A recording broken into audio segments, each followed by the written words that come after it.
August the 25th. And I can tell you, as a Muslim and as a registered member of the Nation of Islam, that this hit us all very hard. We all admired the productivity of our sister, the intellect of our sister, the spiritual development of our sister, and just her ability to research and to teach and to train and to be that attorney that the Nation of Islam looked to defend us against our open enemies. And I just want to say that when a person defends the Nation of Islam, they, because of the position of the Nation of Islam, they are defending all black people. I'm going to say it again. When a person defends the Nation of Islam, they are in effect defending all black people. Minister Ava was the first in the modern era of Islam to be appointed to be the head of a mosque. She was at one time the mosque head in mosque number 15 in Atlanta and was a regional minister. She was over 5 states in the Nation of Islam. And so she was the first in this modern era of righteousness to be put in such a place of authority as a woman. And it was because of her intellect, because of her spiritual development, because of her strong defense of black people, because of her strong defense of the Honorable Minister Louis Farrakhan and the Nation of Islam and our way, that she earned those things that she received, and then some. So we are grateful to Almighty God Allah for our sister and the life of our sister. We are saddened at her passing, but all of you who are looking at me should get acquainted with the work of Minister Ava Muhammad, Dr. Ava Muhammad. And of course, she went to Central State. I believe she was the bacillus of her Alpha Kappa Alpha chapter. She was the bacillus of that undergraduate chapter. And she went to Georgetown Law School and matriculated there, did very well. And as I said before, she has been in court cases defending the Nation of Islam, which, because we are what they call controversial, but really it's because we defend black people that we often find ourselves in court, and we need fierce, fearless attorneys very often to defend us against the lying allegations of enemies. And that's what she did. Among other things, she was a mother of 2 daughters, and she was a grandmother, and she was married to Brother Darius Muhammad for 33 years before her passing. And she was the national spokesperson, the chief spokesperson for the Honorable Minister Louis Farrakhan. And so I just wanted to lay it out. We're dedicating this show to her and to her memory. But she is not here presently, but she will never be forgotten for the work that she puts in. As the Honorable Louis Farrakhan said at her janazah, which is a Muslim funeral, at her janazah, he said, long after we are all dust and bones, she will continue to have an impact. She will continue to teach. She will continue from the grave to inspire many, many others. And so we just wanted to lay that out there as we start our show. Now, tonight's topic is called Independence, the Ultimate Solution. Independence, the Ultimate Solution.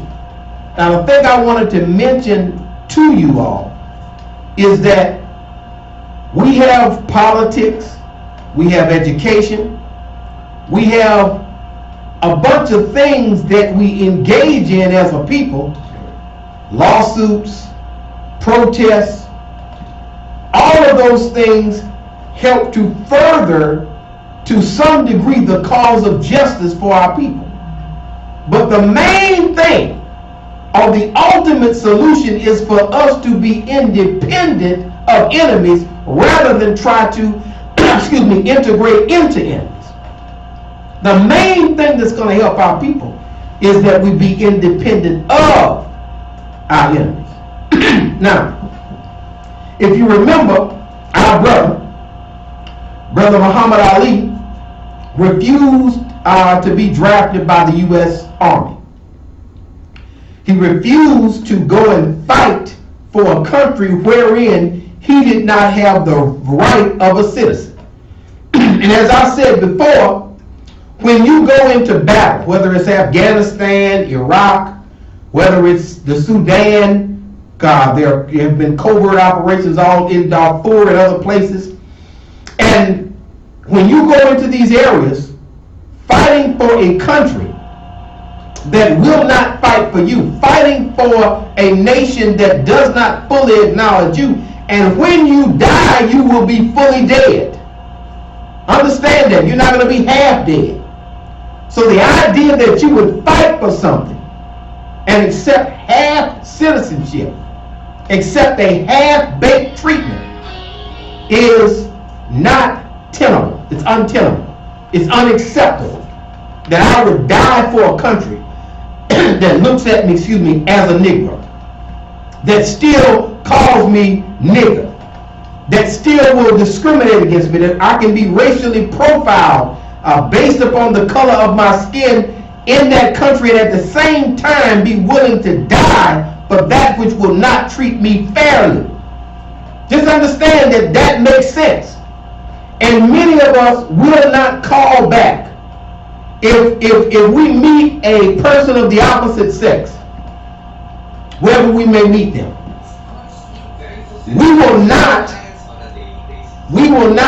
We may give them our contact information. And we will say, okay, I'll call this person one time, maybe twice. After that, we'll say, well, it's on you to call me back. Because we don't want to seem too desperate to get with somebody that does not want to get with us. Yet we have protested and picketed to be with white America, to be accepted by white America. And we've gone so crazy as to bleach our hair blonde, to put green and blue contacts in our eyes, to even look like, because we've been so hit in the head, to look like our enemies, to look like the people that oppress us.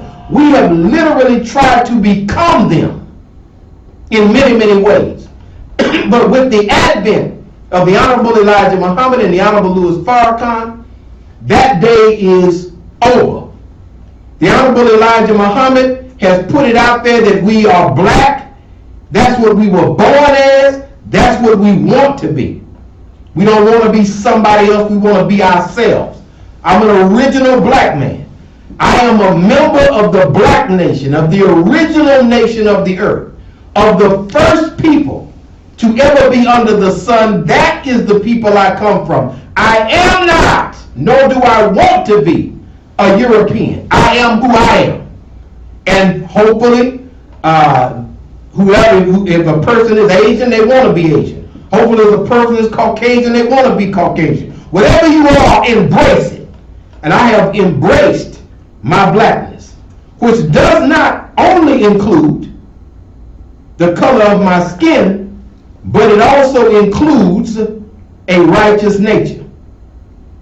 I don't know if y'all heard what I said. It also includes a righteous nature. And so I wanted to lay that out there for you, because as black people, we don't just have a color, we have a nature that is after the nature of God, a nature of compassion, a nature of love, a nature that inclines us, if we really are in touch with ourselves, to be fair and loving and just. So when somebody is not like that, you can't really unify with anybody that you're not compatible with. Some of y'all divorced your spouse because you said, well, I'm not compatible with them. And you gave up on them after 6 months, after a year. You didn't really take your vow seriously. And you said, well, we're incompatible. And we constantly had problems and we just couldn't talk things out and so on and so forth. I would ask you, have we been able to talk things out with white America? Are we compatible? Is it a situation where we want justice and freedom and they want incarceration and oppression? How do we reconcile those differences? Are those things actually reconcilable? We want to be treated fairly and they want to insist on treating us unjustly. How do you reconcile those two opposing views? I don't believe they can be reconciled. And one of the things that Minister Ava was working on is she was having town hall meetings on a constant basis dealing with the issue of independence and separation. Now, I'm going to read something. We have a few slides we're going to look at. But I wanted to look at something, and then we're going to play a clip of Minister Ava. But I wanted to lay some stuff out. You got the slides ready, Brother Director? Yes, sir. Now, this is the topic we're dealing with, independence, the ultimate solution. And I want you to think about that. Some of y'all are like, well, we're making progress. We had a black president. Yeah, but you never had a black agenda. You know, they can give you a black governor, but they can't give you a black agenda. They can give you a black school board member, but they can't give you a black curriculum. It's not what you need. We don't need any more symbolism. Yes, we have Condoleezza Rice. We've had the Vice President Harris. But at the end of the day, the foot of oppression is on the masses of our people's necks. Now, some of you are blinded by your own individual comfort. You know, and you know, because some of us, you know, make six figures. And, you know, as a person who earns good money in America, I could be blinded by what's in my bank account. I could be blinded by what I drive. I could be blinded by where I live. But that's a bunch of BS because it's about the people. It's not about, as an individual, I have a couple of degrees and I have a decent income, or what people would say was decent. But the bottom line of it is it's all about the people. And none of us as individuals can be blinded by our condition or position and not be an advocate for what's good for the masses. So to the comfortable Negroes, open up your mind and let's look at this thing. Now, next slide. If you look at, and this is in the back of every final call, and it's called What the Muslims Want. What the Muslims want. What is the desire? And Killer Mike said that the only leader that laid out something that gives a basis of what we should ask for is Elijah Muhammad. The Honorable Louis Farrakhan has continued with that program, continued with that as a solution. Now, it says we want our people in America whose parents or grandparents were descendants of slaves to be allowed to establish a separate state or territory of their own, either on this continent or elsewhere. We believe that our former slave masters are obligated to provide such land and that the area must be fertile and minerally rich. We believe that our former slave masters are obligated to maintain and supply our needs in this separate state of territory for the next 20 to 25 years until we are able to produce and supply our own needs. Now it goes on to say, since we cannot get along with them in peace, since we cannot get along with them in peace, since we cannot get along with them in peace, we can get along with them, but we gotta dance a little bit. We can get along with them, but we have to say, yes, sir, boss. We can get along with them, but we have to go beneath ourselves in dignity. In order to get along, you have to accept that a black man in an apartment sits up in a bed and gets blown away without anybody asking any questions. You have to accept that they're dumping dope in your community and incarcerating you for the dope they brought in. You have to accept all of these indignities in order to get along. So you can't really get along with them in peace. You can't do it. You can't do it. You can't do it. The Aboriginals in Australia didn't do it. Nobody. Who's done it? Let me know who's done it. Nobody. Okay, now let's keep it moving.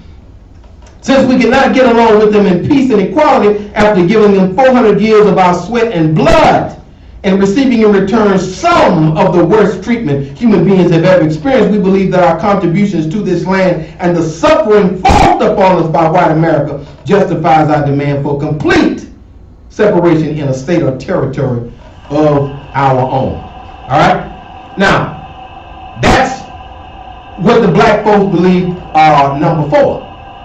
Now let's go with number 9. And some of y'all are already, your mind is messed up because the idea, you feel as though there's so much prestige in calling yourself an American and having none of the privileges of citizenship. You just, it's almost like a designer name, like Gucci or something. You say American. I'm an American like anybody else. The hell you are. White men can sit up in their bed, and first of all, the police don't even bust into white people's houses like that.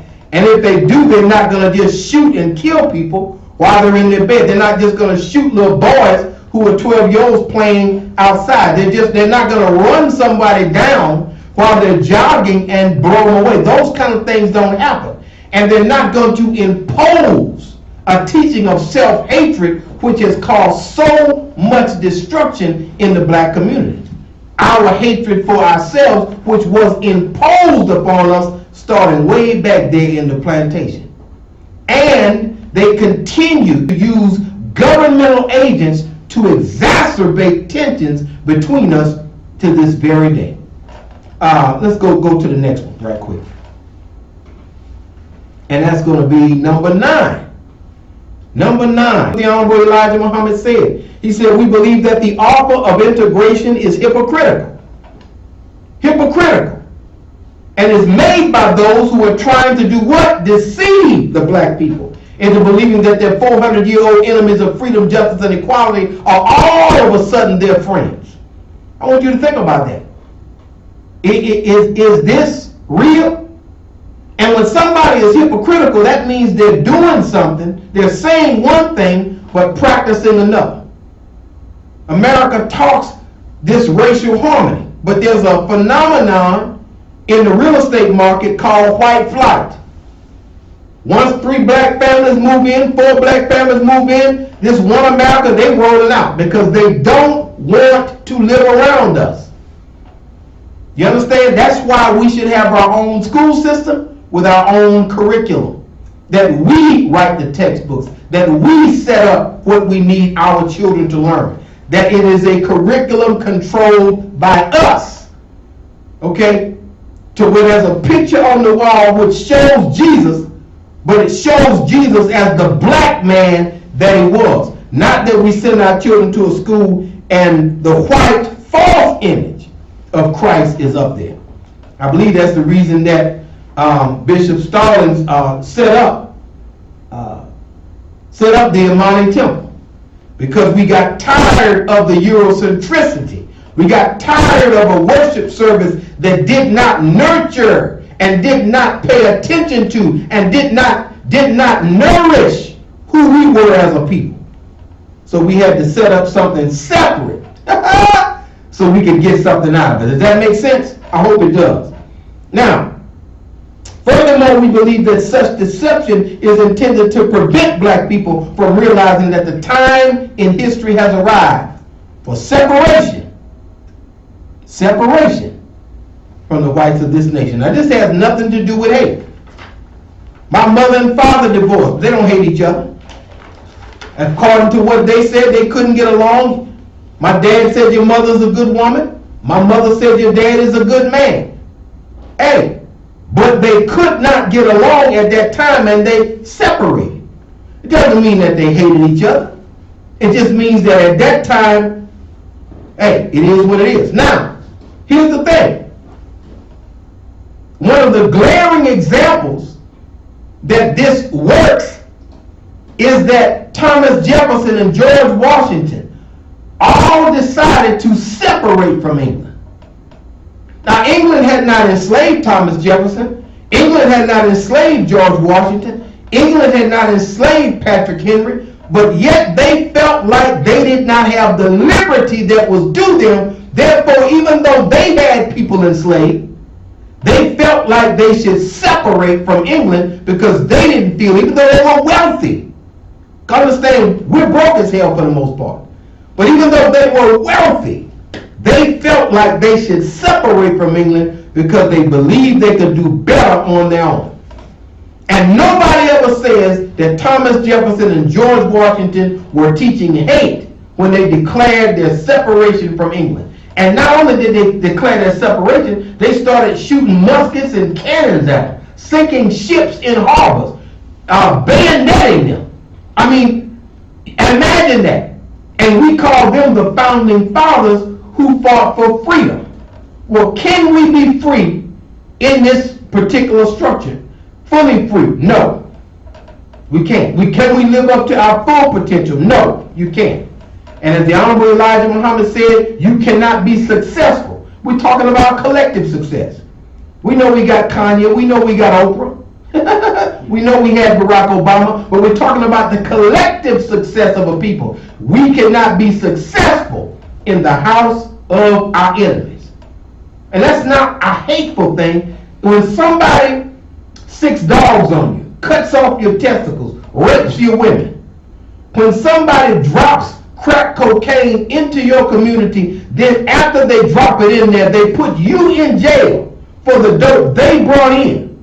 They take the jobs out and bring the guns in. When somebody engineers that, that is not a friend. That is, by all definitions, an act of war against you, and it makes that person what? An enemy. It makes that government what? An enemy. That's all we're saying. Now I'm just going to give you an example. Because America is in favor of separation. If you look at the Sudan, and you can show the slide of the Sudan, you got Sudan and you got South Sudan.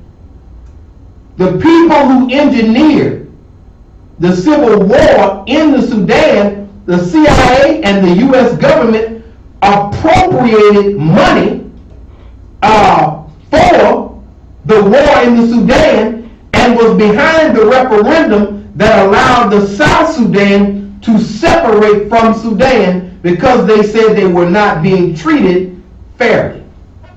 This went on for 20 or 30 years, the war and the conflict, so on and so forth. Well, we know that America only wanted to isolate the Sudan so they could get the oil along the border and not have to pay a whole country for the oil. We know that there may have been other motivations, but they used separation and they used the idea of unjust treatment of the southern part of the country, and they literally, through foreign policy, through sending in arms, literally America and England were instrumental in breaking South Sudan from Sudan. And this country has only been around for what, 10 years? It only separated around what, 10 years ago. And this was something that America pursued for decades. So America believes in separation. America told the Southern Sudanese, if you're not being treated correctly, you need to separate into your own area. And you need to have your own government. And you need to have your own everything. And so they told that to South Sudan. Now here's another thing. If we can go to Korea. America believes in separation. America created through war 2 different Koreas. Do y'all know that?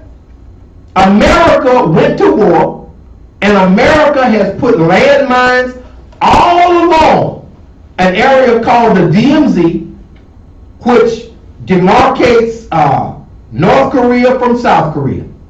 That's what they've done. And these are two Koreas. Now, they don't have a 400-year-old history of oppression of one another. They don't have that.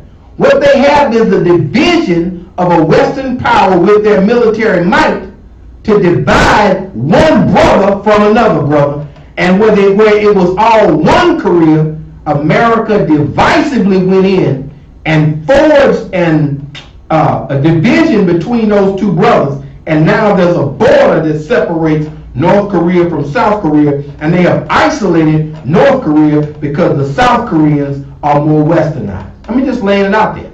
So America believes in separation. Separation is really the American policy. The former Yugoslavia is made up of a bunch of separate nations now. Why? Because American foreign policy always says if you're being mistreated, you need to separate. I would say apply that to the black man in America. Since it worked for North and South Korea, since you believe it worked for Sudan and South Sudan, and the CIA and the Congressional Black Caucus and the Senate and everybody wanted to keep the Civil War going so that South Sudan could break up. And look at this photo here I'm going to show you.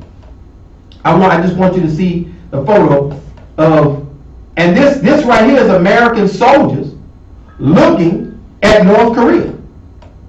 And these American soldiers are on guard, on patrol, maintaining separation between two Koreans. It's not that one is black and one is white. They're the same race.